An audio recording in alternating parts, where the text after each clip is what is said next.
Hello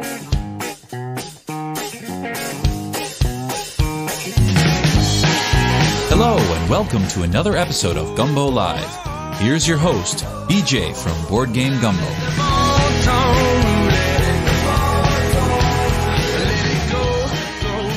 Hey, Board Gamers, BJ from Board Game Gumbo here, back with another episode of Gumbo Live.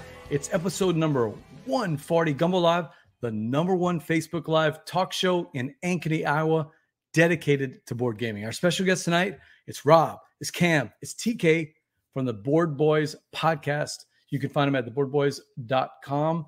Couple of quick show notes. We're going to be talking about spicy hot games tonight. Lots of spicy hot games because they play lots and lots of games. We'll also be talking about some con chat, maybe a little bit of background information, and we're going to play Alex Goldsmith's favorite all-time game with them and the chat crew tonight. So stick around for that. A couple of quick show notes. Hit us up on social media, on Twitter or on Facebook, at Board Game Gumbo, because we're going to be looking for your questions in the chat crew.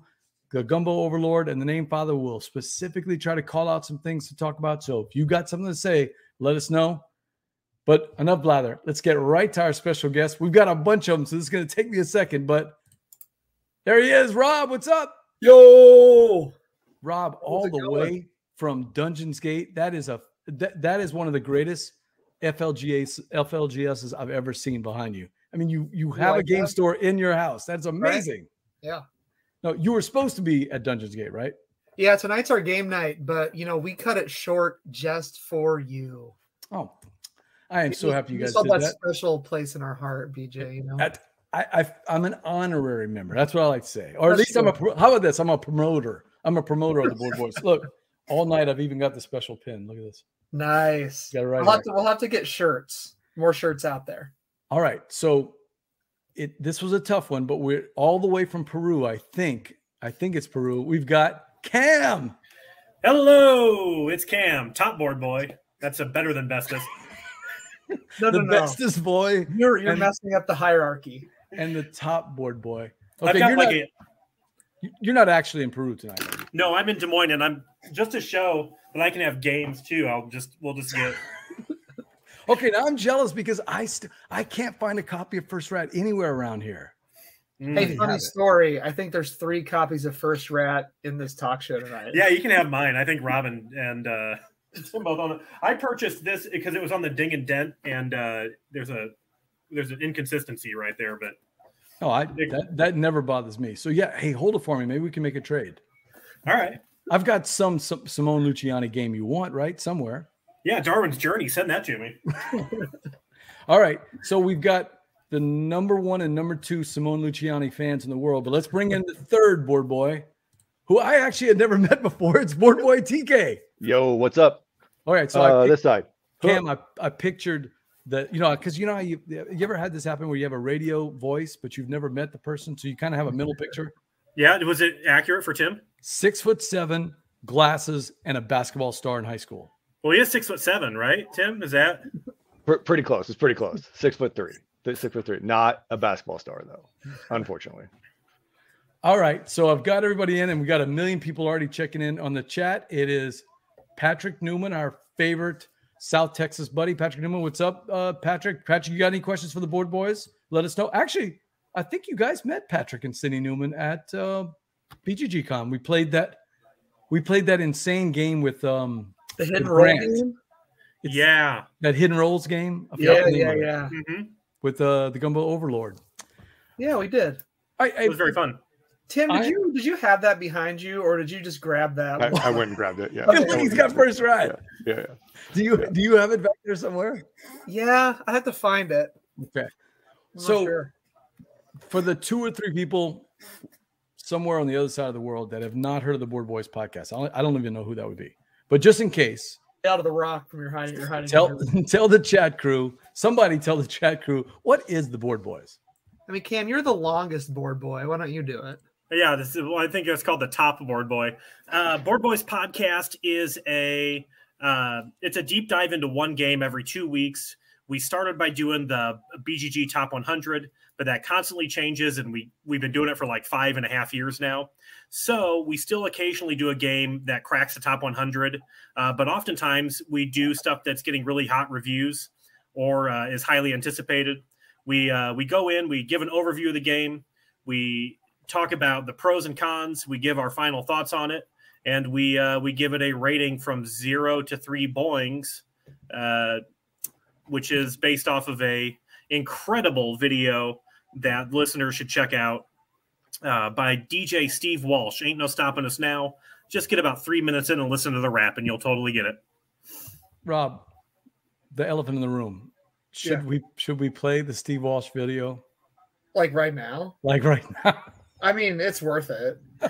It probably is worth it. At least that part. Steve Walsh, I don't know why, it just stuck. Cam played it for us during one of the podcasts, and then like he just kind of became our spirit animal / mascot. Yeah, / the summertime Santa Claus. The summertime. Yeah. Party for the World, is that the what Yeah. song? So Ain't No Stopping Us Now is the Steve Walsh, where it has the Steve Walsh rap, 3 boings, boing, boing, boing. But yeah, we Oh talk my shop. God, I got it. So Yes. tell us about the boings, though. How did the boings actually get started? And because I didn't go all the way back to episode 1. Is there an episode 0 or 1 where the boings were first introduced? No, we didn't start doing the boings until about a year and a half ago. Yeah, Maybe that was my idea. Yeah, it was Rob's idea, because I think what happened is I played everybody this video and I wouldn't shut up about Steve Walsh for like a month, 2 months. And so finally, I keep describing everything. Like I just keep describing the boing, boing, boing moment as like the pinnacle of music. Do y'all hear that at all? Oh, yeah. I totally hear it.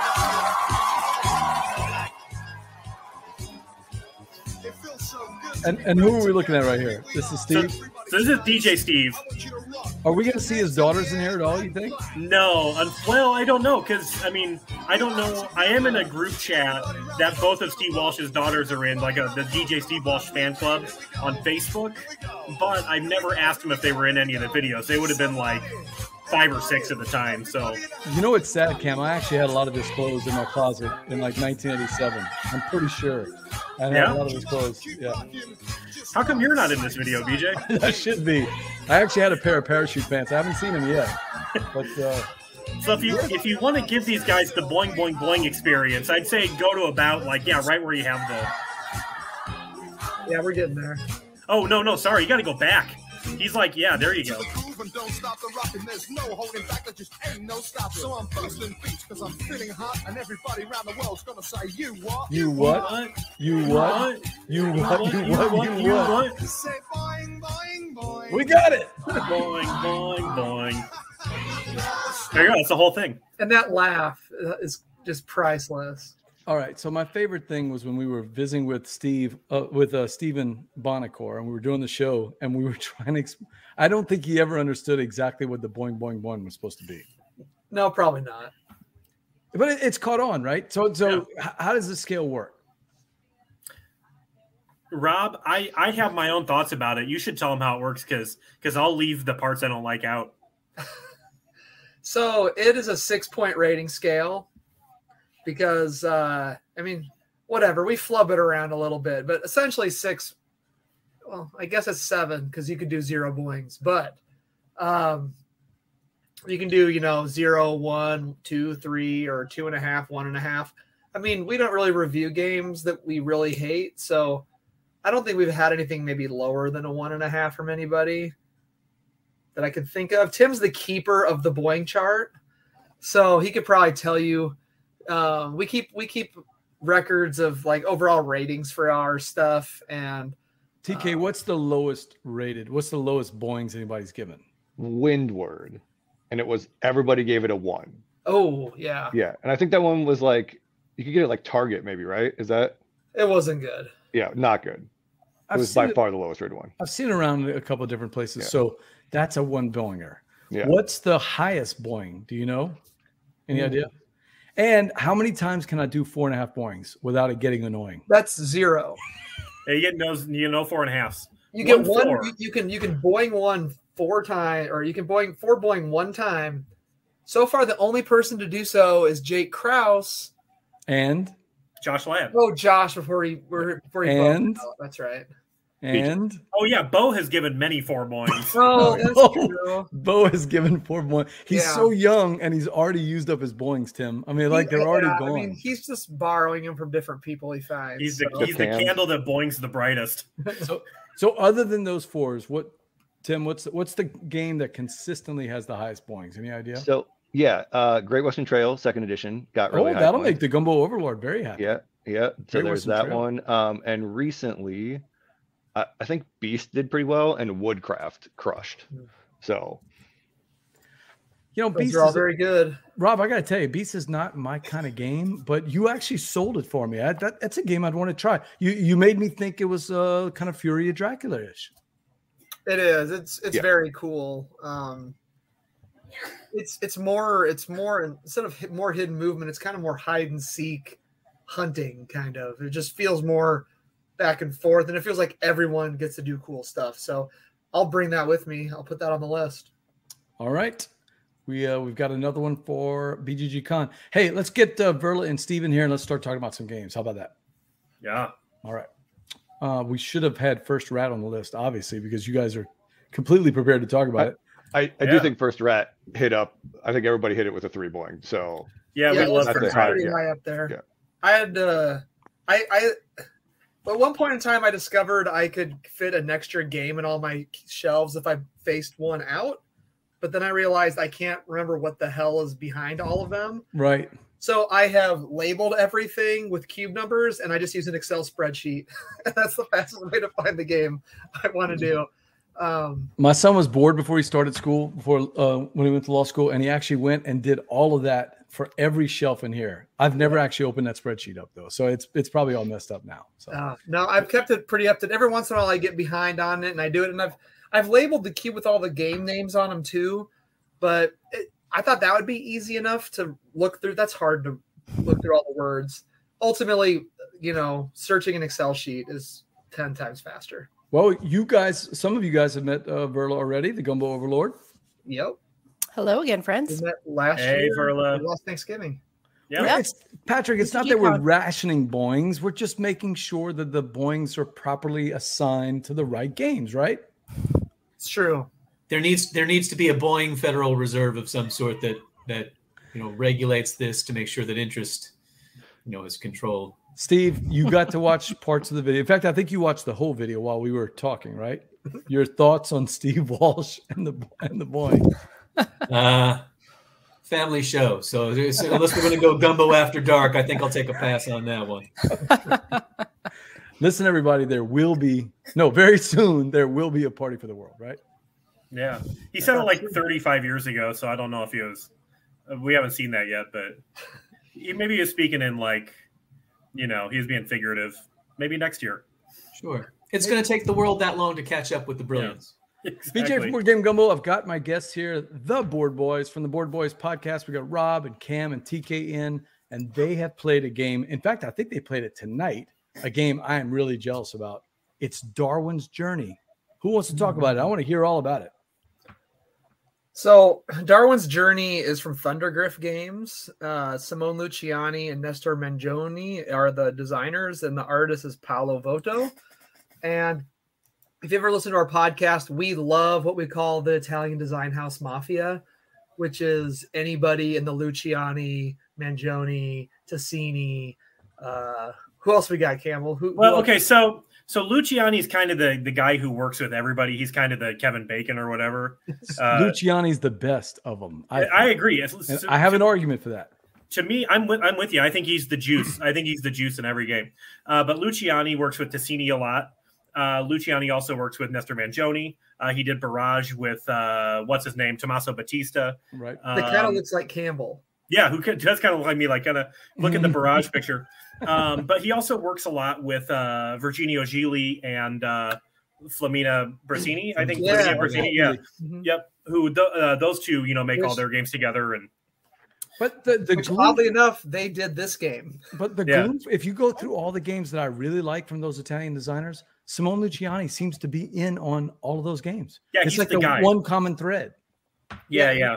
I mean, that's why I pulled the trigger on this one. This was a Kickstarter that happened during COVID and took a very long time to come out. lots of production issues, whatever. But it finally came out a couple weeks ago to my house, and we played it. I played it twice now. Once with Tim, 2-player, and once tonight 4-player, and they were very different experiences. It was one of those games where we started playing it, and we saw, you know, you could score over 200 points, and at the end of the third out of 5 rounds, we're like, how the hell do you do that? And Tim did it tonight. So, wow. As like any of their games, it's like you just got to crack the nut a little bit, and it just opens up for you. What are we looking at here? Is it worker placement? What kind of game is it? So yeah, the main mechanism is worker placement, and you have 4 different workers, and every worker, if you saw back on that other picture, there was some seals. You can kind of see them there. So this is the Kickstarter edition with the cool little, they're rubber, like they're little rubber seals, like they're the stamps for the letters. And you put those on a board next to the workers. And so you see right there that yellow meeple. To place him there, he needs to have 1 red seal to place him there. And then down below, you'll see some spots that cost $4 and $5. You get these little spyglass tokens that you can cover those up and create worker placement spots for people to go on. And if people go on your spot, you make money.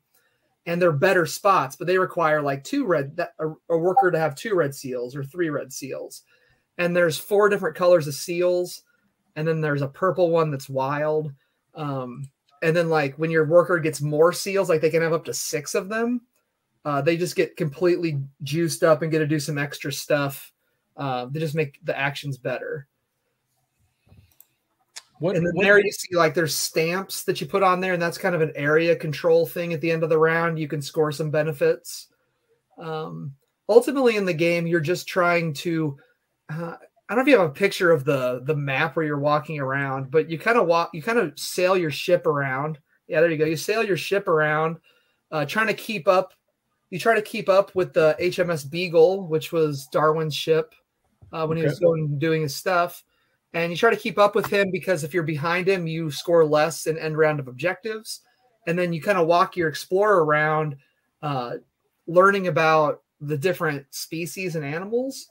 And then when you learn about them, you can then journal about them and like write about them. And then at the end of the game, there's a huge multiplier by how much stuff people have learned all together times how far you've moved this little book token. You can kind of see that in the middle of the board there, where there's like that 4x4 grid. You see the 4x4 grid of animals off to the right. Yes. You basically, as you discover them, they're also the circle tokens on the walking track down there. And as an action, when you stop on one of those circles, you can cover up the spot on your board, and then you can go onto the main board as an action and then move that token that's over on the right side of the board onto its spot on the board and make some money and make some. Are these like 3 islands that you're exploring as you go down this track? Yeah. So if you see the banners that kind of cross the river there, or cross the water spots, when your boat crosses it, you get to pop an explorer out onto the next set of the islands. Oh, okay. So there's 3 different islands you can kind of walk around. And then on the back side of this board, it's all completely different. And there's an expansion built in called the Firelands, where you just go around like Tierra del Fuego. And the map part looks way crazier. And I know nothing about it at this point, but I'm super excited to dip into it. It's one of those games that have half the rule book is the rules, because the book is huge. And the rest of it is solo rules and probably a half a dozen modules, like small modules, and a fairly large expansion. When you hand out player pieces in the base game, you don't even hand out all the stuff. Like there's extra ships you don't use and extra explorers you don't use. And there's like a pirate ship that you can attack pirates. It's all crazy, man. Checking in, playing Mario Kart in honor of his boy Cam. Yeah, Dave, let's Mario Kart online soon, buddy. I've been time trialing. I'm ready to take you on. We've learned that doesn't play board games. He plays Mario Kart and Marvel Snap, and that's it. Yeah, he's my Marvel Snap buddy in the Discord. Steve, is this game too beige or not enough beige? No. There's no such thing as too beige. Okay, good. Because that was a trick question. Have you gotten the right saturation of beige? Is it more colorful or less colorful than Toledo? I haven't played Toledo. Verla would have to talk on that one. But that one looks to me like a slightly more pumped up version of what might be the Navigador board in terms of its colors. It's a little bit sharper, but still has that beige that's the rage. I am attracted to this art, the graphic design of all the artwork and everything. It looks really cool to me. Verla? The biggest thing to overcome is the iconography. There's a lot of it. Is it pretty intuitive? I think so. Yeah, I mean, there's basically 4 main actions, and then after that, it's just juicing those up bigger and bigger and bigger and getting your workers jacked out, you know. How's the playtime been, TK? 2 players, it was very fast. 4 players, it was about a little over 2 hours, probably something like that. So I think the box says 30 minutes per player, and I'd say if you know the game, that's probably accurate. It seems like all of their games say that 30 minutes per player.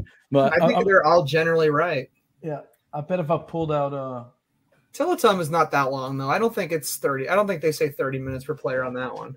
It's depends on who you're 60, playing with. Yeah, exactly. Yeah. It's a 60 to 100 3-hour minute. game with 3 people last night. Of Toledo? Mm-hmm. Wow. How did it go? Was it an enjoyable 3 hours? Yeah. It's An enjoyable 2 hours and then a third hour, Brad. It's experiences like that where I don't feel guilty for looking at my phone in between turns because I know somebody's going to take, like 7 minutes to figure out their turn. And that's just who they are. And they're a family member and I love them. So I'm just happy they're playing with me. Hey, that's a good way to be. I just trick my friends into taking faster turns by goading them. Like tonight. Rob tricked me tonight. We were trucking. I was the fastest Cam in the West tonight because he's like, Cam can't play this game fast. He's going to think about every single turn for a long time. So I was zipping. So we were playing faster, I think, at a faster pace than normal. If you ever want to try to beat Cam at a game, just goad him into playing really fast. I lost by so many points, and it was probably my worst showing in a board game this year. So, what's your favorite thing about the game, Cam? Okay, so I think that there's a lot of things that kind of remind me of stuff that Luciani does. Yeah, specifically in let's say Lorenzo Il Magnifico and Newton. It's got a lot of flavors from that. There's this huge combo wombo vibe going on in the game where a lot of the stuff you could do leads right into another really something that feels really powerful and meaningful. And despite that, the turns don't go on endlessly. Nothing takes too long, but you can take an action and you can upgrade one of your guys, and that feels great. But because you have a guy upgraded, you can close a objective that you might have. Then you get to slot that into the board, which will maybe give you another powerful thing you get to do. And there's a lot of that in Newton. There's a lot of that in Lorenzo, Grand Austria Hotel. So this one feels a lot like Newton. I mean, Mangione did Newton too. So exactly that's it has the wombo combo. As we like to say. I would say it's the most like Newton out of any of the other games that Luciani. And I'm seeing the little movement on the tracks, the little that kind of reminds me of Newton a little bit also. Although I was wondering if it was the King's track type thing on Toledo where they have some negative aspects, but I don't see that. Yeah, no negative here. And then there's a player. You're seeing a player board there, and then those cards you draft at the beginning of the game, and they give you your starting seals, and those are also objectives you try to complete. So you want to have a guy with so many of each colored seal, and then you can flip them over and do the thing. Well, we had a lot of requests before the show about what's going on with Darwin's Journey. Thumbs up for everybody. What do you think? Or need some more plays? 2 thumbs up. Thumbs up. Thumbs up. Yeah. Thumbs up. It'll be an episode soon. Yeah. Wow, it's in the top 100 already. We're beyond that now. We've ascended. Steve, or transcended the top 100, I guess. Steve, Verla, is this something y'all want to check out? I would be interested in this, yeah. I love the theme, and I hope that I don't need a theme. We were talking about this offline. I don't need a theme to make me feel like I'm actually Darwin traveling through the Galapagos. But if the theme does echo the mechanics in some way and makes it feel more fulfilling, that's cool by me. Nice. I've just been seeing it pop up because everybody's getting their Kickstarter, and I didn't even notice it when it was on Kickstarter. And I've been seeing the pictures and thinking it looks very beige, and I haven't even looked into it. But now you guys are telling me Luciani's one of the designers, and Grand Austria Hotel is like my tied for #1 game. So I'm not jealous. Chef's kiss there. Yep. That's a good one. Gotta try this one now. And it looks a little more colorful than Tealetum. You guys have sold me. I definitely want to try it. Darwin's Journey. That's Add to the list.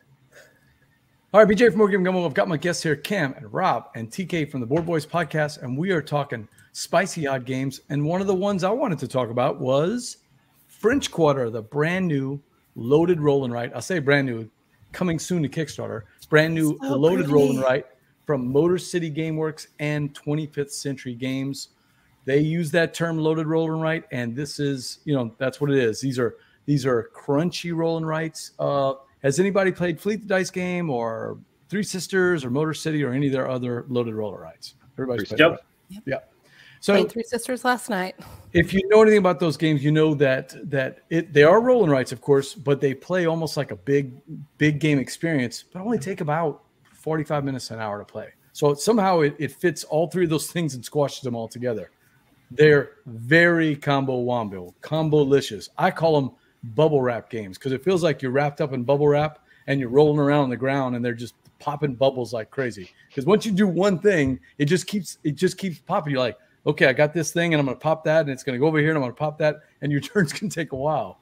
But that's the fun of these games. French Quarter is the latest one. It's set in, any guesses? The French Quarter? The French Quarter in New Orleans. So it seems very on brand for you. It does. I saw Chad from 25th Century said it would be criminal not to send you a copy. So I thought that was pretty cool. So just wait until you find out exactly how on brand it is. Oh yeah, exactly. I saw the picture, so I'm not going to spoil it. Oh, okay. So French Quarter. Imagine a bunch of your friends are heading down to New Orleans for a vacation. It's the last day you've been not vacation, like a conference. You've been at the conference the whole time. It's the last night. It's Saturday night, and you just want to blow it out. You have 8 hours to have the best time you can have in the French Quarter. Now, what does that mean? It's going to mean different things to different people. You might be a museum goer. Maybe you want to see the Cabildo or different things. Maybe you want to go try out some of the great food they have there, or watch a second line parade, a little wedding party coming down, or there are other things you can do on Bourbon Street, a little Abita root beer. So that's what this game is about. 8 hours, basically 8 turns. And every one of their load and roll rights seem to have like a little hook to it, right? So the rondel action in Three Sisters, that's kind of the hook. In Motor City, it's those spatial puzzles of going down the track and trying to get the different bonuses. I haven't played Fleet the Dice game since before COVID, so I don't really remember what the hook is. I think it was the boats. Anybody remember what the kind of the meat of it was? Boats and fishing. Yeah, getting fish in your boats.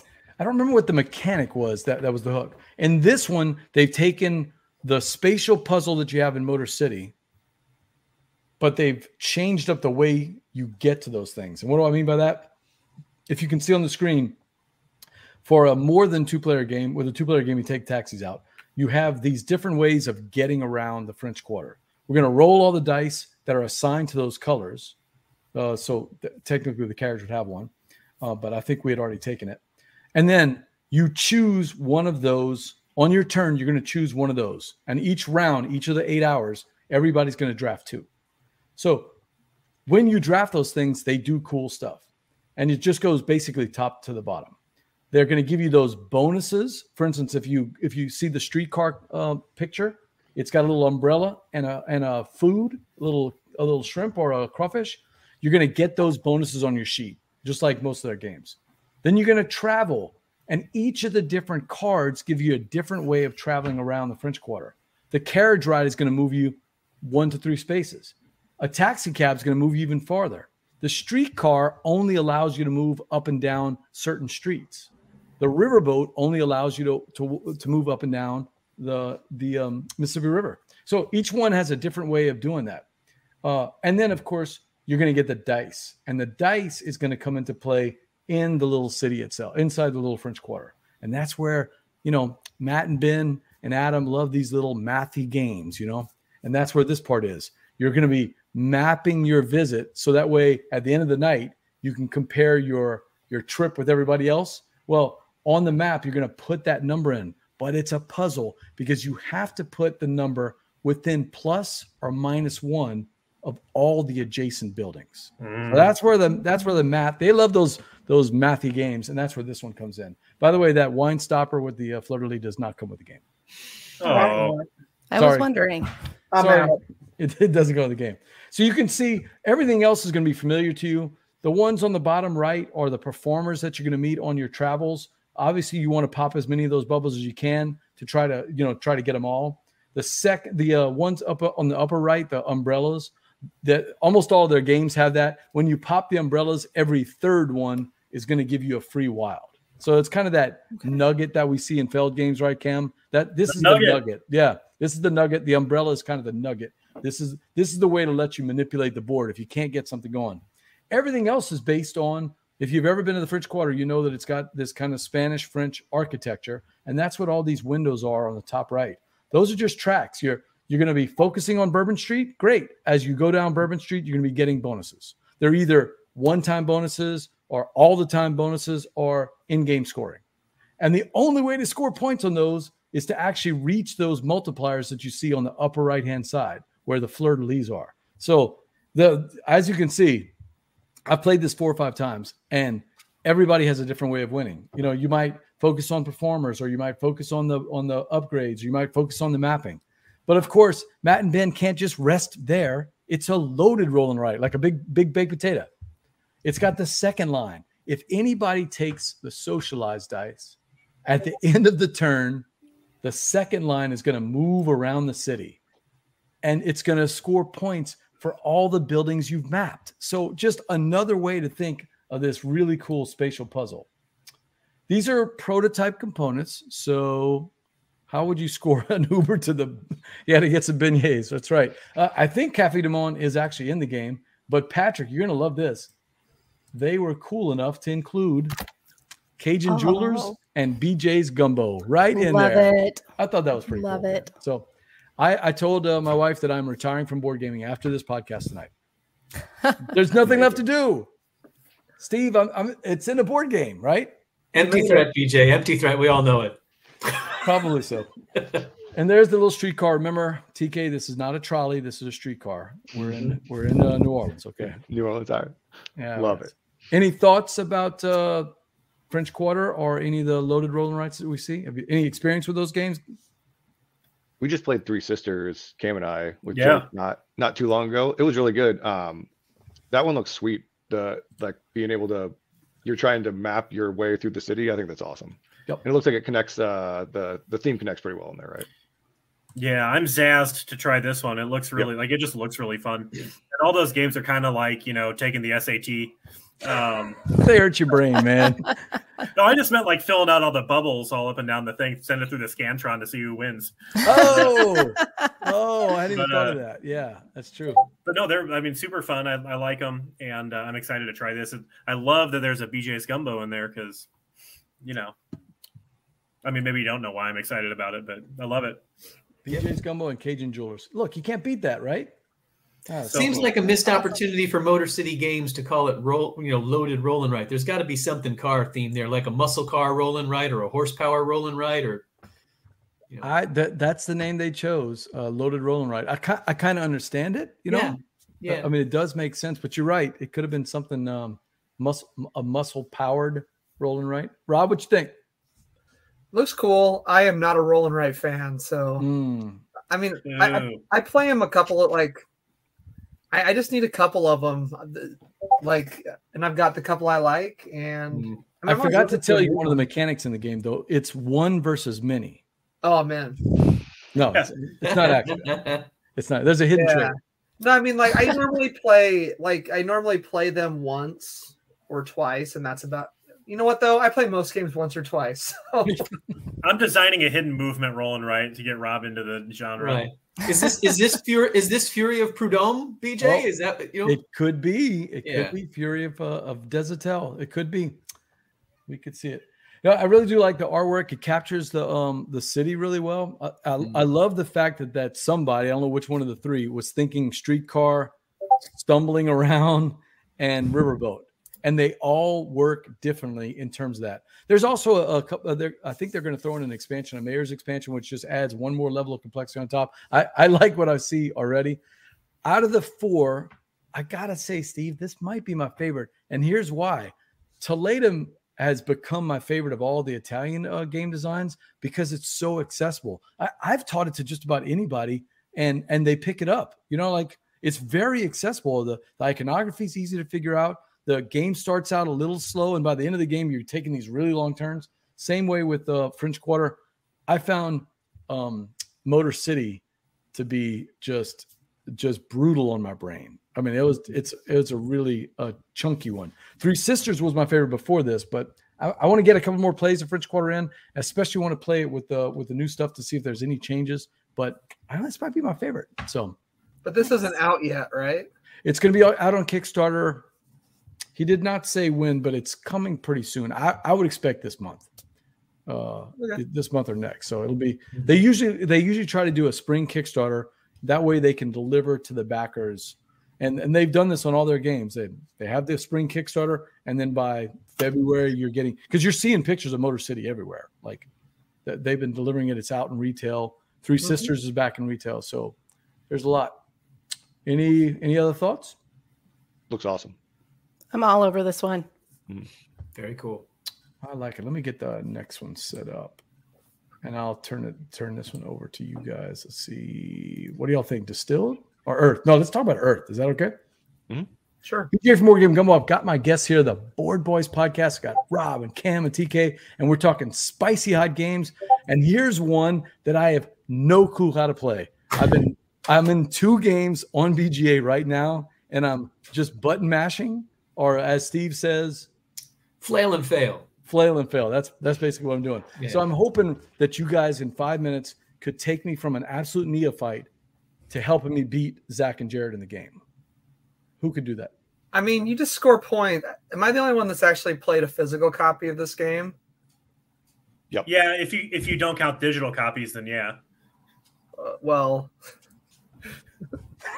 I don't even know what to say to that. They stopped the show. Now everyone knows what we deal with on a daily basis. Wayne says, best way to learn a game of BGA, just click things until you see a score. Exactly. That's how I learned how to play. I played 4 times, and now I'm a master of it. I mean, that's all you need to know with this. I mean, Earth is brand new hotness. It's already 450 on BGG. Maxime Tardif is the designer, a bunch of artists, and it's by Inside Up Games. It's on BGA if you want to play it. Tactically, I've played one of Maxime's games before. Have you played Deep Sea, mini Deep Sea Diver, or Diver City? That's it, Diver City.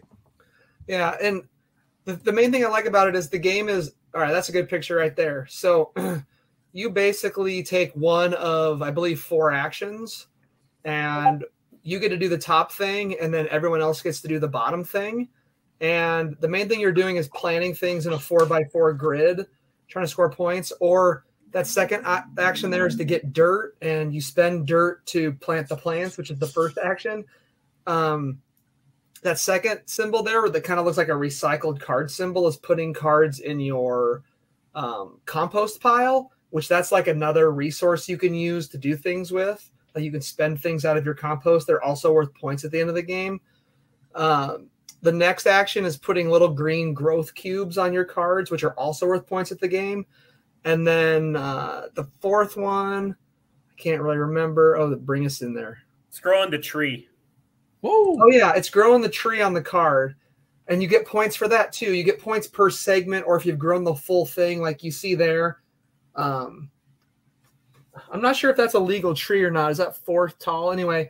It's 3 tall. Yeah, that's cheating. That you can't do that. Oh, you can't? Well, see the little brown 4 on there? You should have 4 total pieces, which is like 3 little trunks and then a topper piece. And then that is worth 7 points at the end of the game. Well, that's what they have. They have 3 pieces and like then a 3. little topper. Okay. The topper has a piece to it, though. So I don't know. Anyway, that's worth 7 points. if you don't have all of it, you just get a point per chunk. So like that one next to it that has 3 chunks on it, yeah, it's only worth 3 points. But if you put one more, it'd be 8. Don't these look like the settlers in what's the game where you play the different spirits? The Spirit Island. That's it. Yeah. Yeah, it does. And then the other thing you do is you just trigger everything. The action has a color associated with it, and you trigger everything in your tableau of that color, starting in the top left, going across and down all the rows. And so I wasn't sure if it would be like, I thought it'd be a pretty good BGA game because it's going to do all that for you. But then also it's not as satisfying because it all kind of just goes bloop, bloop, bloop, bloop. My wife is scaring me right now. Jeremy wants to know, Rob, anybody, do y'all read about the plants as you play? Do y'all look at the flavor text? I love flavor text. That's my favorite thing about Wingspan, which this game, people have kind of compared it to. And I think the reason why they compare it is, in Wingspan, when you play a card or you do an action, you then trigger everything in that row. Right. You do that in this game, only you trigger your whole tableau of all the colors that match. And you're doing all kinds of things. Like you'll be taking green cubes to grow plants, or taking the plant chunks off to put green cubes, or to get dirt. Like everything just kind of mishmashes into everything else. And you're just trying to build an engine to dump out lots of stuff on your board because everything is points. And that's the best explanation I've got. Like it feels very point. You can just, you throw stuff at the wall and points stick to it is all that happens. And my big thing was, I thought, I've only played it one time, and the big thing was, is it going to be annoying messing with all the pieces all the time and doing all the things? And ultimately, I didn't think so. Yeah, like Space Base. I loved Space Base a long time ago, but I got tired of fiddling around with all the parts. Then I started playing on BGA, and I'm like, oh my God, this is the greatest game ever. Because BGA does all the annoying stuff for you. That's true. I think this game has enough tactile, like, I like doing it, and it's fun to watch it grow. I think this game is fun to do that part of it, as far as moving the pieces around. I mean, if you're lazy and maybe you don't want to do it, go to BGA. But I think it's fine in real life. We'll find out, though. I've only played it once. Rob, you said you played this in person, the hard copy? Yeah. Okay. My question, I played this only on BGA a couple of times. And as you're growing the tree with the trunks, is it kind of like in Takenoko where you're putting into the bamboo something that holds in place? Okay, so there's something that makes it stable rather than just stacked? Yeah, I mean, I didn't knock anything over while I was playing. That was one of the concerns. As it gets taller, you might be having to reach across to get to something at the top of your tableau, and we were really concerned about whether that was going to be a problem on the table. I mean, if you knock one over, they tend to stay together anyway. I feel like they're pretty well connected. Okay. Some actually probably fit better than others. I had a few that you really had to kind of squeeze in there. But yeah, overall, and then you can see right there, the other thing is, if you don't like multiplayer solitaire, that's what this game. I mean, this game has almost 0 player interaction. I thought you do stuff on other players' turns. Well, yeah, but I'm not so maybe if your play group is a group that would actually be like, oh, I do not want to trigger this, but you have so much stuff going on your board. I can't imagine you caring about 3 or 4 other players. And oh no, if I do this action, they'll trigger 30 yellow things on their board. Right. So interaction, in other words, the agency of whether or not other players are going to take part, not whether they're just actually physically taking part. Yeah, I can't imagine you would care that much about that. Yeah, to be honest. But you are racing towards primary. So everything you're playing on your board is either a fauna card or a landscape card. So that green card is a fauna card that gets on your board. That brown card that you're seeing in that person's hand is a card that basically gives you kind of a special ability. And then the front card are action cards that you play. And and a lot of them cost you negative points at the end of the game, you can see. And those you can just play on your turn. You can play those cards, I think, at any time. Maybe just on your turn. I don't remember, but they don't go in your tableau. BGA is always asking me, do you want to play an event? Do you want to play an event? Yeah, so that's what they're talking about here? Yeah. Okay. And then the fauna cards are all of on the main board, that first picture you had, those are all random double-sided. That's the thing with this game. I don't know how many. There's like 250 some cards. There's so many cards in this game. The replayability seems off the charts. Especially all the objective cards are like double-sided, and then everyone has objective cards on their board, like 2 or 3 objective cards on their boards, and they're shared ones. You are racing towards those objectives in the middle of the board, and that's the player interaction, is trying to get there first. Any thoughts on the art? I mean, it's pretty. It's photorealistic rather than what you would have with Wingspan it is very painterly. So I think some people who might be thinking it's Wingspan might have been hoping that there would be art rather than pictures. And so I thought it was fine. I thought it was pretty, but the player board has all the iconography on it too, which is nice. You can see that there. And I think on the upside, I think if you missed out on the Kickstarter, I think the retail edition is just as good. I don't know that you're missing out on too much besides maybe some wooden dirt pieces or something. So yeah, right there you can see on that player's board, that blue card on the left tells you how many cards you draw and then how many of them you put in your compost. And then I think one other thing, and then it also has some points on it. Anything time where you say leaves or points. And then that middle card and the card on the right are both the middle card is a special like ability card, and the card on the right is your own personal objective. And then there's a couple more of those in the middle, and then there's fauna cards in the middle that you also score. Man, the little triangle symbol, you called it the compost? Which triangle? Well, on BGA it looks sort of like a triangle. I guess it's that little compost. No, that's your currency. That's how you pay for cards. Dirt. That's dirt. So that orange action is +2 dirt, or put 2 cards off the top of the deck in the compost. So sometimes you can put cards off the top of the deck in the compost. Other actions take cards out of your hand and put it in your compost. And sometimes you play cards out of your compost. Yeah, sorry, soil I think is the right term. I had to call it dirt. Thank you, Kelly. Cam had always asked me if I want to trade cards for this triangle symbol on BGA, and I do it on every turn. I don't know if that's you trade the sprout. I think you trade sprouts. You have to do like spending points to get soil. Wait, I'm spinning blocks. That's right, little blocks. Yeah. But the blocks are points. Is that a winning strategy? I would say no. I mean, because you're giving up 3 points to get $2 essentially. That seems like a good deal in my world. Yeah. Hey, I just want to say I haven't played this game physically yet. Online, digitally, this game is for me a like rock hard, polished granite 3-boing game. Oh wow! This could be a 4 when I play it at the table. I think I'm going to get an opportunity to tomorrow night.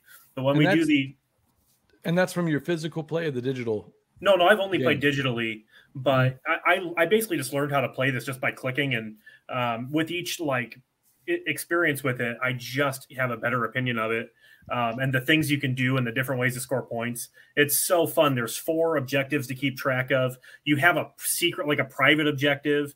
There's other 2 public objectives for endgame scoring. It's just ridiculous the amount of different ways you can do stuff in this. The spatial part of the game is really fun because there's tons of objectives that have to do or cards that activate certain types of cards in your row or column. This game is like, I would say it's like Wingspan and a little bit like Terraforming Mars, but like cranked up to like the umpteenth degree for point salad lovers. It's sick. I agree with that. I think it's a good mix between those. I'm getting a Terraforming Mars vibe, except without the Mars board. I think it might be the art. The art's really Terraforming Marsy. Yeah, I specifically didn't want to play this one on BGA because I didn't want to give it my BGA taint.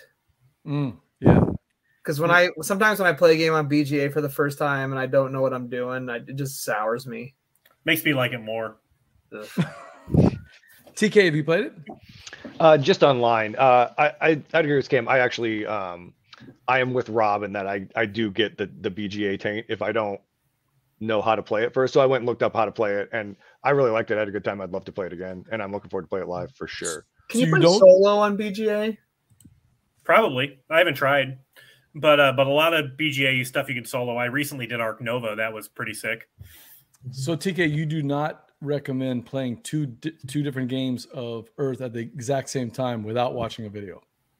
I don't. If you're me, I don't, because I get pretty. It definitely taints my experience, and I can't pull my head out of that. So, do you guys not get the fun, like, oh, now I understand what this icon means that I've just been clicking for the last 4 days? It feels so good to learn like one rule and then part of the game. I actually that's how I learned Grand Austria Hotel. I played it like 20 times, learning one new rule each time we played it, until after 20 times I finally figured it out. Now I love the game. It's how I learned Obsession and how I learned Space Station Phoenix also. And I just grew to like the game more. I mean, knowing the rules, I guess, is a big part of liking a game, isn't it? Yeah. And not feeling stuck. Like that's my problem, is just you feel stuck and you're like, I don't know what to do. And then you just click something. And Rob's calling shenanigans. He's played it on BGA and in person, and it's good, but not great. Harsh words. I have a play in it. We'll see how it goes. This will probably also be an episode fairly soon. I like it. I still used to like the episodes where you would actually take a break to go play the game and then come back and talk about the game. We still do that. Every once in a while. We just play before recording and pretend we're playing in the middle. At a certain point, I was like, this is goofy to get the recording equipment out and then set up the game around the equipment and then do. Yeah. I'm trying to streamline the process here, baby. Yep. Patrick Newman says he learned Dominion basically playing the online version. Yeah. I like whenever you can try out different strategies. The beauty of playing 100 Castle of Burgundy games over and over and over again when you're playing it is that you can just let me try the yellow tile strategy. Let me try the forum strategy. Agreed heavily. I could see that. Yeah, I could see. Yeah, Mr. BGA Alpha. That's right. And no, I'm just a beta in comparison with the real crazy players. But I keep like 30 games going. The Kellys. The real question though, where does it match up, Rob, between this and Can't Stop? Between Earth and Can't Stop? Yeah. I mean, I stopped Can't Stop, so Cam's out. Oh wow. he just left the podcast. But if we're talking about online implementations, Yucata.de has some of my favorite games. I'd rather play a lot of games on there. We need to be friends on there.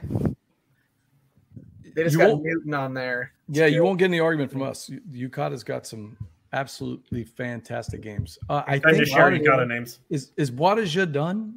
Is it over? Yeah, they announced that they're ending very soon. Man. Yeah. They're not, listen, everybody, they are not going to have a party for the world. No party for the world. You can't play Alchemist anymore. Mm-hmm. No, it's Concordia. It's the only, other than Steam, it's the only place to play Concordia online for free. Right.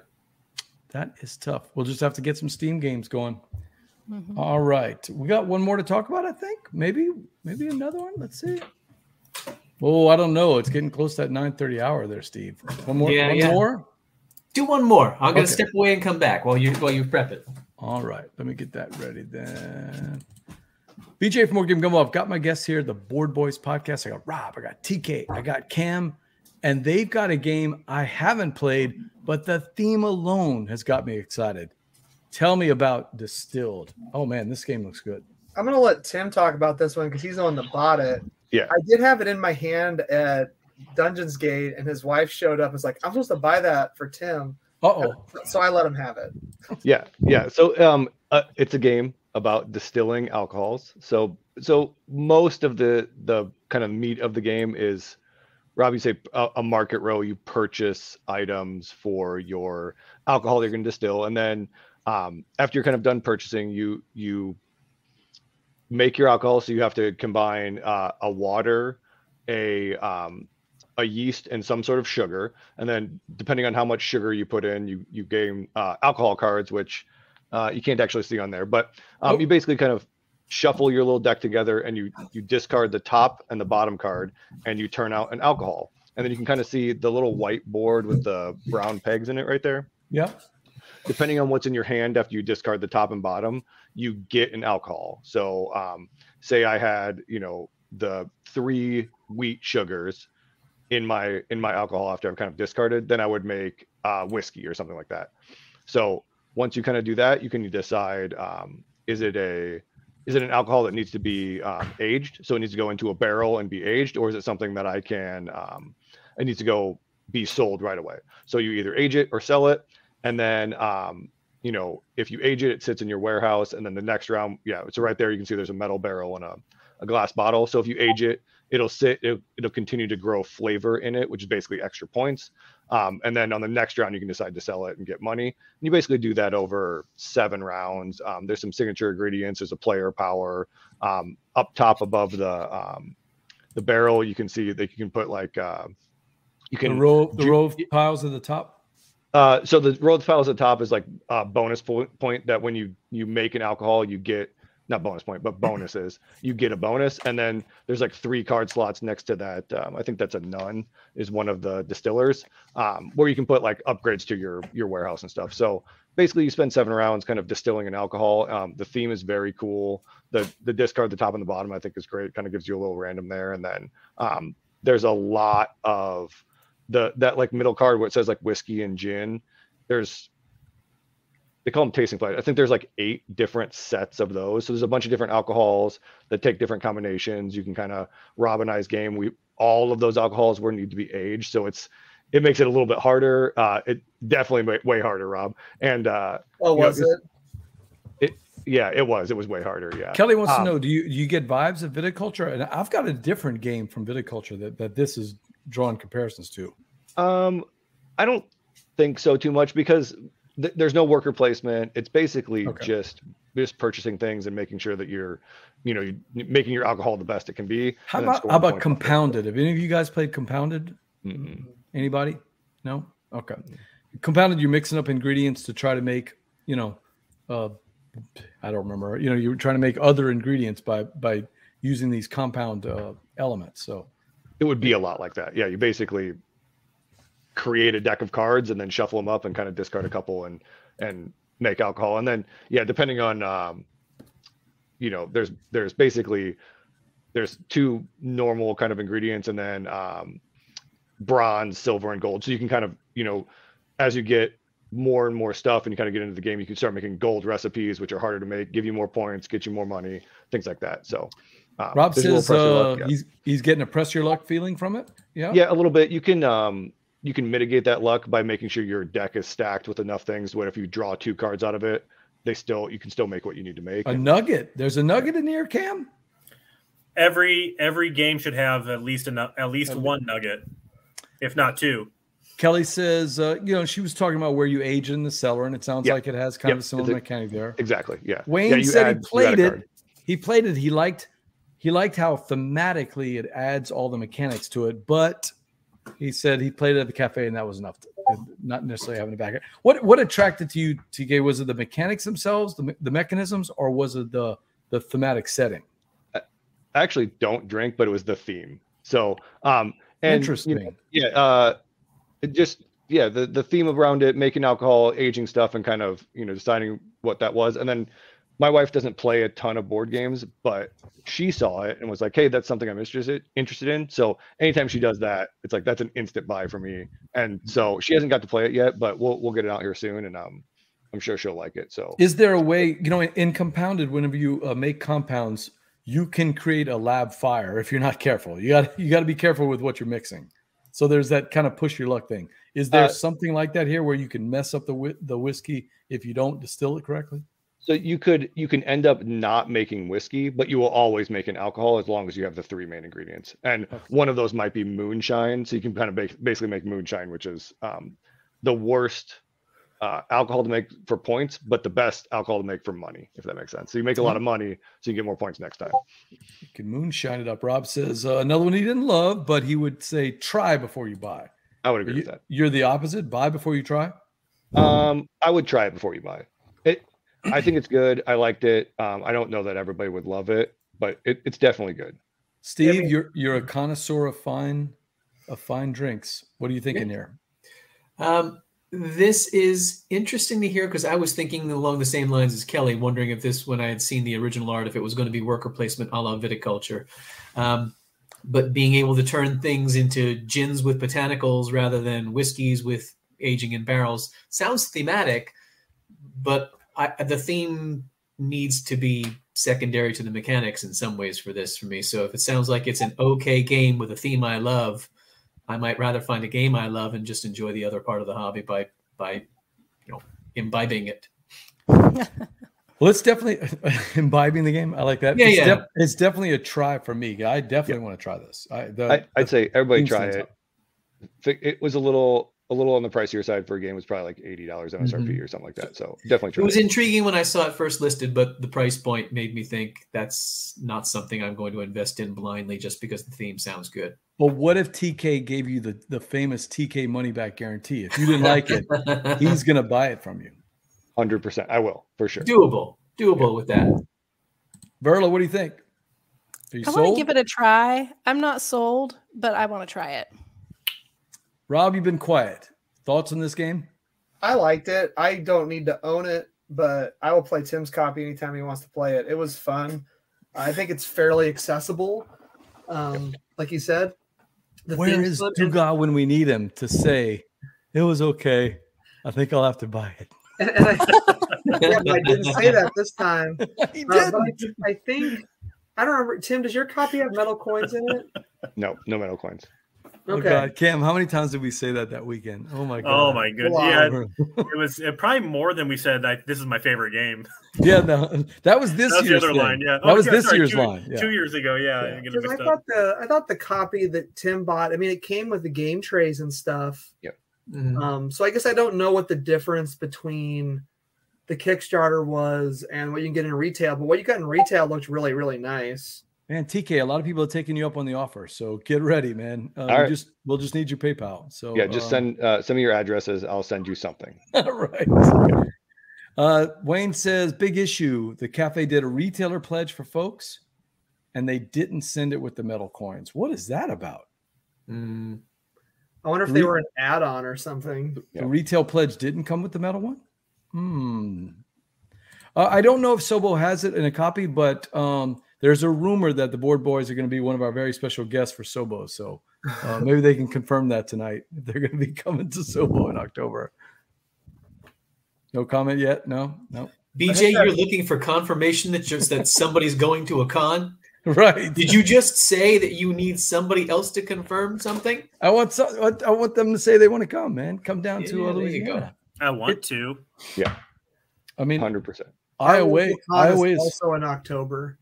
Wouldn't it be cool for you guys to do the Board Boys podcast in Iowa, Louisiana? I agree. I think so.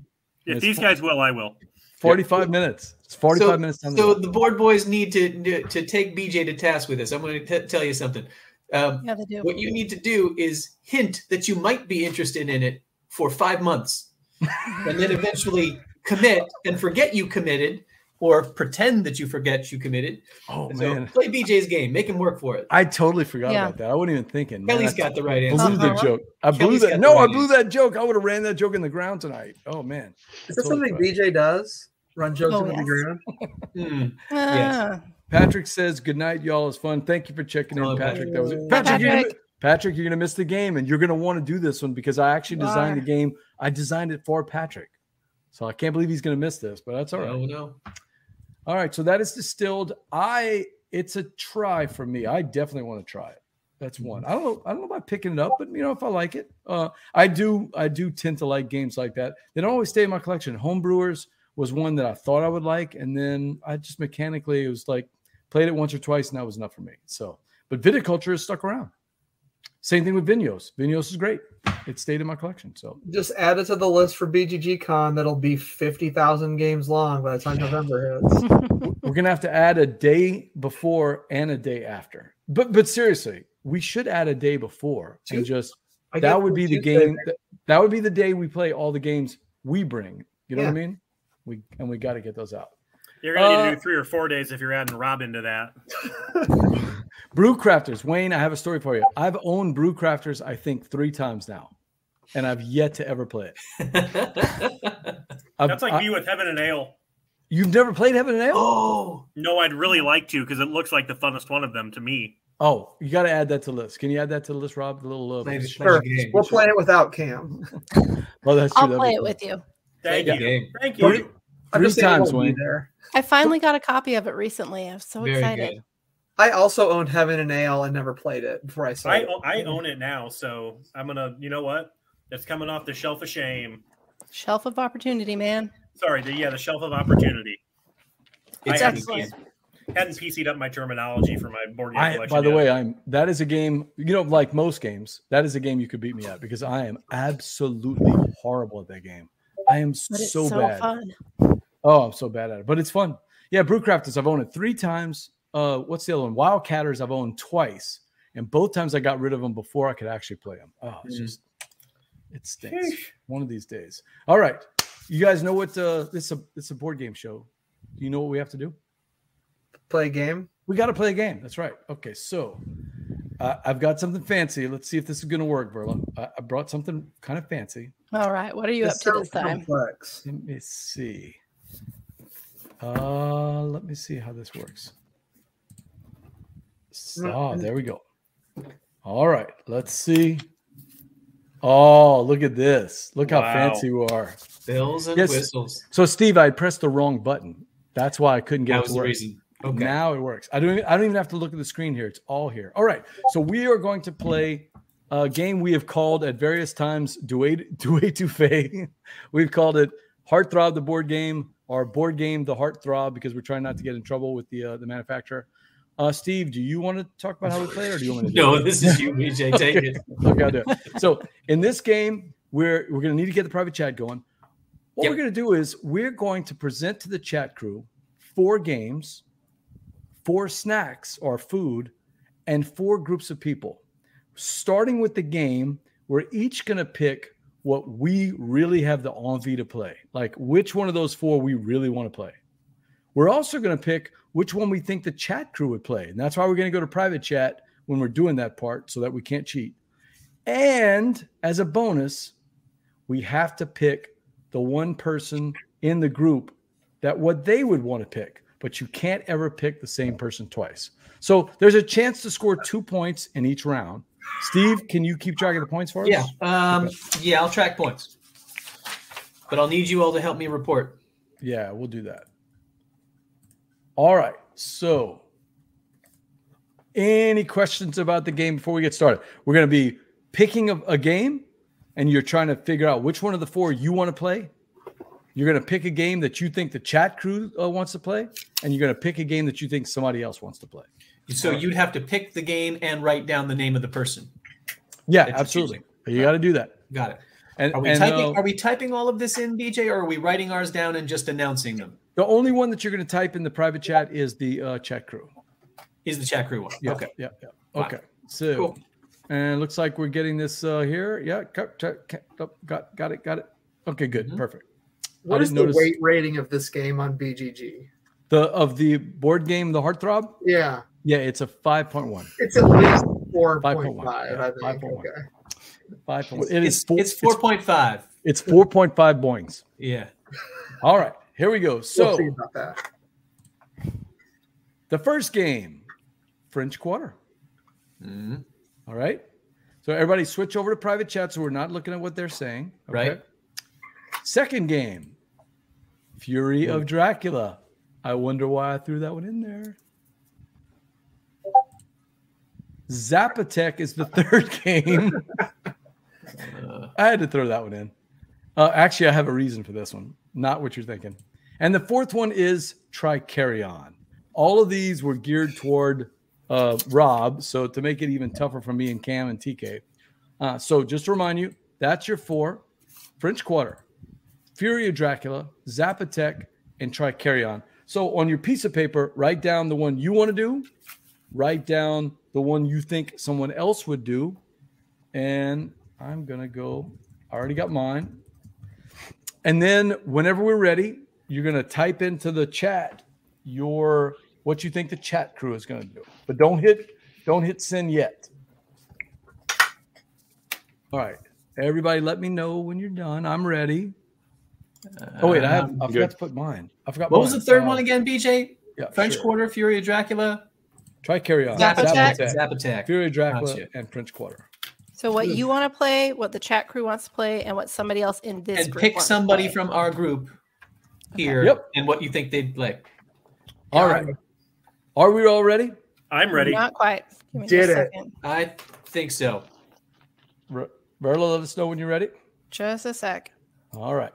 So 3 choices. Yours, one other person, and the chat crew. And we're going to put the chat crews inside the thing. All right. Ready, Verla? Yeah. 3, 2, 1, go. Oh, yes. We all have that. Yeah. So, Steve, go back to the did we all pick the same one? I think we did for chat. Okay.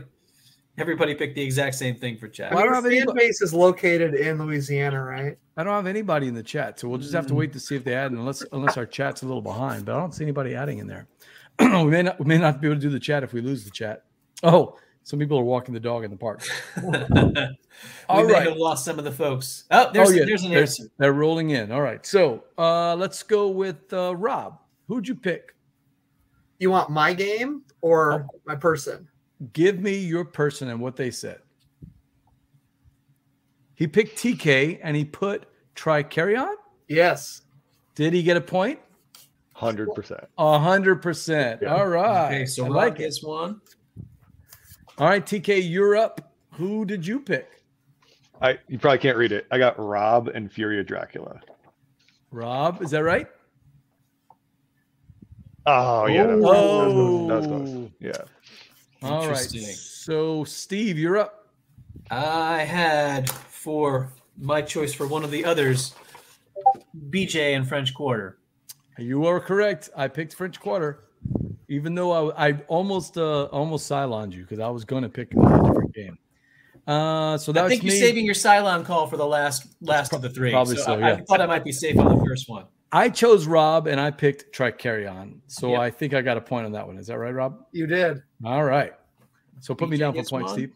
Cam, you're up. Look, I know everybody in here except Steve, and I don't think there's a reason to play a game if you're not going to play on hard. So I chose Steve, and I went with French Quarter.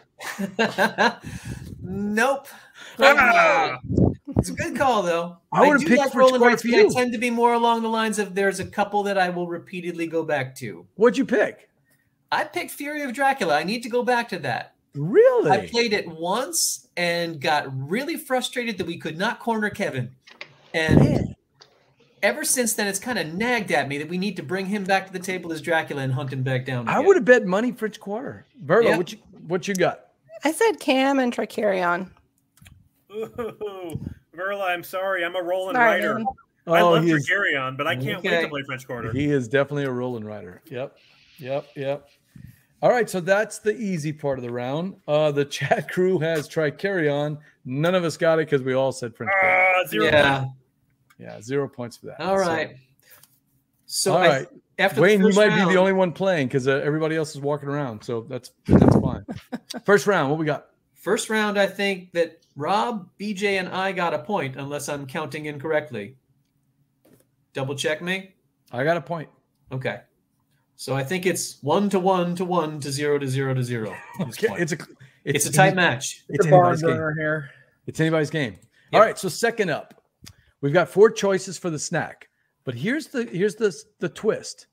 I'm going to show you the snacks, but it's going to be the combination with the game. And we got to go back to private chat too. So not seeing anything. Back to private chat. So chat crew, don't pick yet till we get through all 4 choices. Okay. So we're looking at Gumbo, of course. Mm-hmm. There's a problem with this Gumbo, by the way. You don't put shrimp and sausage in the same Gumbo. I'm sorry. I don't know who did this. So don't kill me, Duga, if you're looking at this. We have steak and garlic bread. Steve knows where I'm going with this one. Yeah, I get you. Corn. Just plain corn. Just corn. Just corn. I mean, we have 3 guys from Iowa here. Yeah. We gotta have corn, right? Yeah. And look, there's nothing else in the picture. It's just corn. Okay.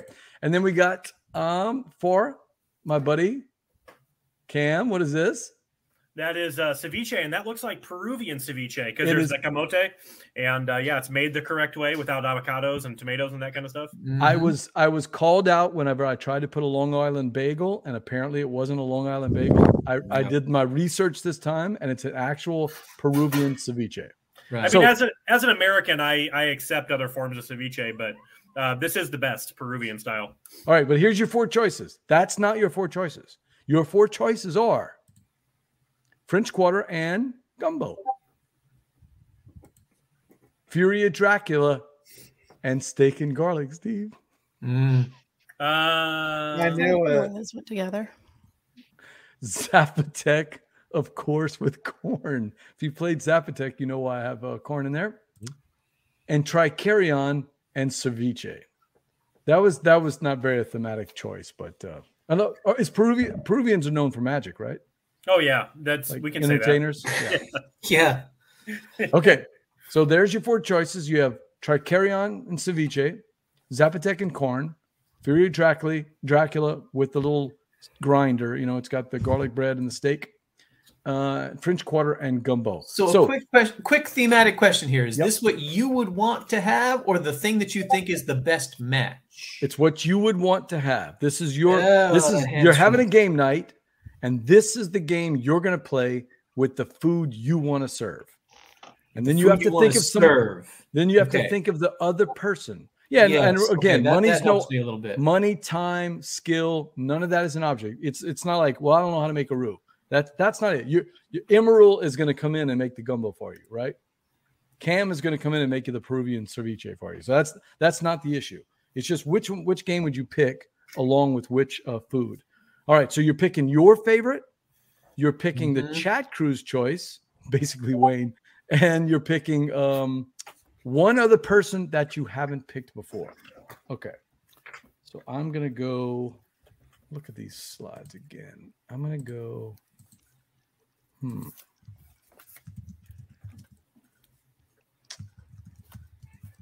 Okay. No, shoot. And then for mine. Oh, I forgot who had it. Mine, I'm going to go. Okay. And the chat crew. What are we going to do with the chat crew? We got to think of the chat. All right. I'm thinking, All right. How close are we? Are we ready? Ready. I guess I gotta type it in though. Hold on. All right. TK says he's ready. Rob? Yep. Rob's thumbs up. Steve's thumbs up. All right. 3, 2, 1. Push it in. Oh, we've got some different choices here. Let's go back to the comments and see. Interesting. Oh, Wayne says wait. What did he say? Changing over to Dracula with steak and garlic. Oh, interesting. Okay. So we'll start it up with, let's see. Verla, you start this time.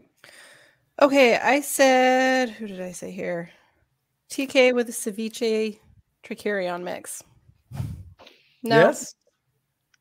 What did he say? Gumbo. Okay. Why the French Quarter Gumbo? I love Gumbo.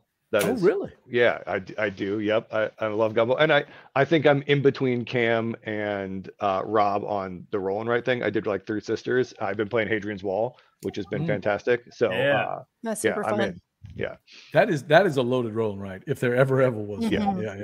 The solo challenge fort thing, I know we talked about on Discord, has been really fun. And you picked for the chat crew, you picked who? Sorry. Oh, for chat? Yeah. I said corn. But then I forgot my mom was walking the dog. So if she had been here, she would have said corn, and she probably would have said it's got the juice, and she could tell you all about it. And TK, what did you pick? For the chat crew, I got the steak and garlic. Steak and garlic. Okay. That's the only vote we have so far. So Rob and actually all y'all, Cam, Rob, and TK are going to get a point for that, right? Yeah. Cam, Rob, and TK all got the steak and the garlic bread. Nice. On the board. Did y'all get the joke, those steak and garlic? For the, Could you explain it to me? I don't understand. All right, TK, who did you pick? I picked Steve and ceviche. That is a solid choice. I did change and go with Tricarion and ceviche because I have not had it in ages. Let's go. Well done, TK. You did change it up. Steve. Who was that one TK get? Yeah, TK gets a point. All right. Good call. Steve, you're up. I went with Verla, and I also gave it a shot with ceviche. Let's see if that comes up. No? Try not. I said gumbo. You said Gumbo and French Quarter. Okay. Wow. Man, 25th Century Games are going to love this. That's very popular, French Quarter. Wow. Okay. Yeah. So Verla already did yours, right? So I'll go to Rob. Rob, what you got? I went with Cam, and I tried the ceviche. Without a doubt, best food in the world. Oh, Cam went ceviche? Oh, man. Nailed it. So Rob gets another. Spoiler alert, Steve, you don't have to do anything for me. Cam, you're up. Yeah. I feel bad. I was just going with the people I know like the least on and I went with Verla. I thought you were adventurous, Verla, so I went with the ceviche and the triquiran as well. But no, sorry, I shouldn't have made that assumption. But I feel like you're a lover of adventure. Am I wrong of that? Not when it comes to food so much. Anything else in life? Yes. You do. You like stand-up paddling and getting in the outdoors. So I think, Cam, you're on the right track. I just got like from the hour I spoke with Verla while we were setting up Marrakesh that day. I was feeling really sick. I learned a lot about her life, and I was like, oh, this is somebody who would eat ceviche. But I guess that 1 hour was not enough. Yeah. I unfortunately did not get it because I went with Cam and French Quarter and Gumbo because I know you love rolling rides. I do, and I love Gumbo. Oh, man. So that's a good choice. I would have loved. I do. Do you? I do. You don't love it as much as TK. I don't love it as much as I love ceviche, but that's it's close. All right, so let's get on to the last part. So we've got our game. We've got the food we're serving. We need people to play the board games, right? All right, let's see what we got. Back to private chat. Back to private chat. So we're not cheating. Okay. We've got Drew Brees and Deuce McAllister. Okay. Drew Brees, Deuce McAllister. That's first choice. Second choice.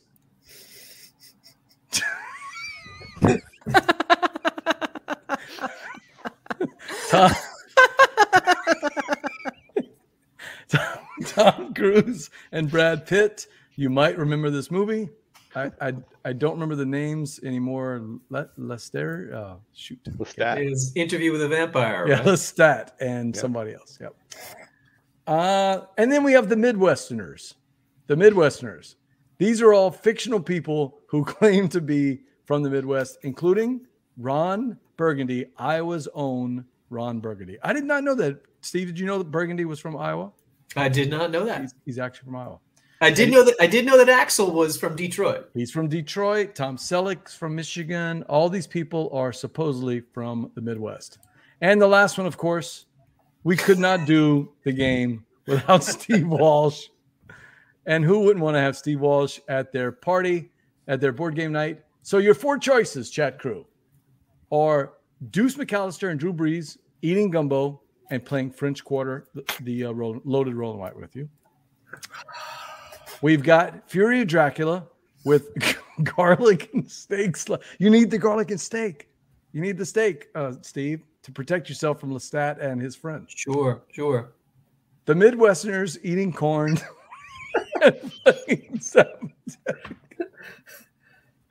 And finally, three different versions of Steve Walsh around the table for you in a long-time gumbo tradition.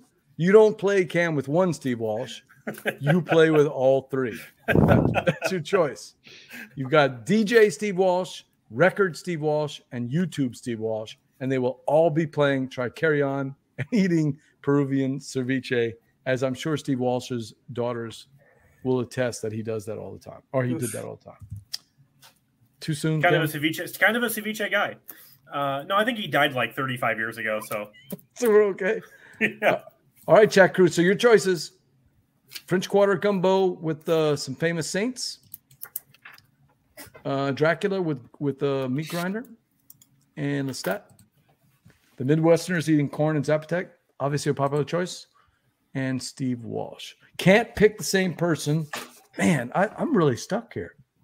That we've picked before, right? Yeah, but you can't pick. Like, can you pick the same grouping for the chat and for a person in our group? Absolutely. You can stick with the same one there. You just can't pick the same person. You got to pick somebody different. Wow, man, I'm really stuck here. I'm not sure. Wow. I'm gonna stick with what I had. I think. Let me just think about this. At this point, we're all chasing Rob. The only person who I think honestly has a shot to catch and win would be TK. Just like our Darwin's game. TK, no pressure. This is going to be the most important decision you make all day. Man, I don't know. Yes. You're not doing this round, BJ, like the last ones where this one's now worth 1,000 points? Yeah, we could go 1,000 points. 1,000 points. If you get 1,000 points each? If you get the chat? No, the chat crew's 1 point. Chat 1,000 points if you get the right 1,000 points person. for one of the others. Yeah, 1,000 points if you get one of the other ones. Okay. Man. I am stuck here. All right. Is everybody ready? Yep. I'm almost ready. Let's see.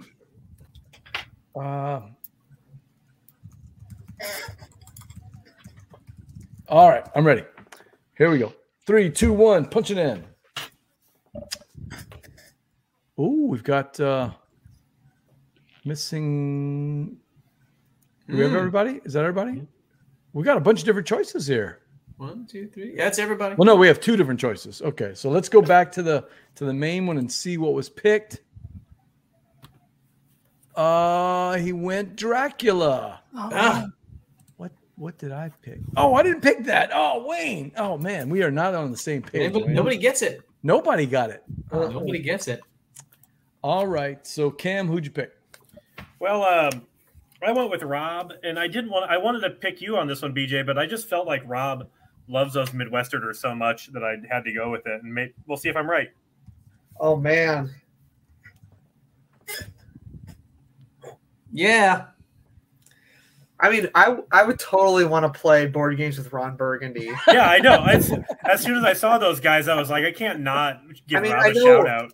I know we didn't show mine last time, but I did do Fury of Dracula and the steak and garlic bread just because I love weird, like corny combos like that. Oh, okay. So it really tipped me over here going just the people, the sheer amount of star power and that. Yeah, you put one famous movie guy on a thing for Rob, he's going to choose it. He couldn't avoid 6. Yeah, but the other one had two of the biggest. Although, I mean, there's some pretty big. Yeah, but are you a Brad Pitt, Tom Cruise guy, or are you like a Will Ferrell, Leo DiCaprio kind of guy? Because I think you're a Midwesterners kind of guy for those characters. Be weird. How are you not picking Drew Brees just so that you could stick it to Dave Dugas next time you saw him? Like I played French Quarter with Deuce McAllister. Dave, is Dave's beard modeled after Deuce McAllister? It is. Oh my God, they look alike. They do kind of look like brothers. There's a bit of a vibe there. Ooh, yeah. When that would be cool when we see him for a BGG Con. You should start calling him Deuce. Dave Duska. Dave Duska. All right, so that was Cam picking. So Cam gets 1,000, right? Yeah, so. A grand, baby. I think so. Cam takes the lead with 1,001. And you're right, though, Rob. We did forget to ask yours, and that would have been a key answer, Steve, if we had known what Rob had picked in that second round. We messed that up. True. All right, I blame it on me. Rob, what you got? I went with BJ. And I really struggled with this one, but I also said Zapotec. You are not correct, sir. I'm not going to pass up a chance to play a board game with Drew Brees and Deuce McAllister. Nope, there's no way. I didn't think you were a New Orleans fan. I am a Saints fan. Yes, I am. Just not as big a one as Dave. Yeah, I mean that's like I'm Jupiter. I'm a big planet, but next to the sun. I mean. Jupiter is minuscule next to the sun. I didn't think you liked the NFL. You were more of an SEC guy. I really don't like the NFL. I'm not really much in the minor leagues, but I mean, sometimes you enjoy watching the Steve, you and I watch minor league baseball sometimes. The same thing with the NFL. You want to see the up and coming players before they play in the SEC. BJ, I gave you a shout out on the podcast for how good I thought that joke was. I'm not even a sports guy. I did hear it.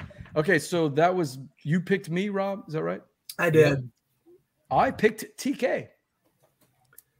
TK, just based on your radio voice, I went with Tricarion and Steve Walsh. I went Zapotec. Oh my God! The Midwesterners of the coin. What drew you in? Dude, like you can't go wrong with all those guys, man. Like that's a good crew to play some. You board get games the with. most guys out of that. Yeah. Look at them all. How are you going to fit all those guys around the Zapotec board, though? I don't understand your choices here. That's true. I mean, I guess Zapotec's only a 4-player game. Right. I don't know. We'll figure it out. And who's the one on the bottom? I can't really see who it is. Do we know who that is? Just the head below Tom Selleck? I don't know. Oh, there's a person there. It's your picture. Yeah, I know, but I don't remember. I don't remember who it was. All right, so TK? Yeah. You all right. TK for the lead here. Okay. Verla. Okay. Mind meld. Zapotec. Yes. Oh! Correct. Nailed it. Oh, wow. Welcome to the 1,000-point club, Tim. That is going to be game, probably. Nice, Tim. Nicely Love done. it. Nicely done. Verla, it's your turn. All right. I said Rob and Steve Walsh. So.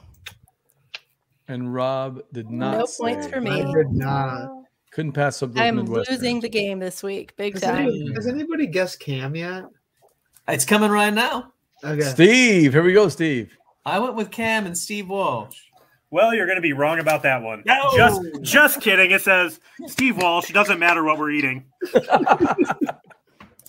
There we go. Yeah. I mean, that really. Yeah, that's a layup right there. The problem was I didn't save Cam to the Steve Walsh round. I know. Right. That was my problem too. Right. I used up my Cam choice in round 2. So that would have definitely been round 3 choice for me. If only I knew what was in the board. You know, if only I knew what it doubled up with ceviche. So Steve, I designed the game, Steve, and I still screwed up the fact that I knew exactly what Cam was going to pick in the 3rd round. Yep. Exactly what he was going to pick. 1,000 points. You siloned yourself. I did. I saw it on myself. Yeah. Well, that is final answer. That is Board Game the Heartthrob, and Steve's going to tell us who won. Well, TK with a big move in the last round jumps over with 1,002 points. Wow. Cam and I made it competitive at the end, but there was no catch in TK. Wow. Love it. Congratulations. You're going to go on the board. The winner of Board Game the Heartthrob. Nicely done. Nicely done. All right, let me close that out then.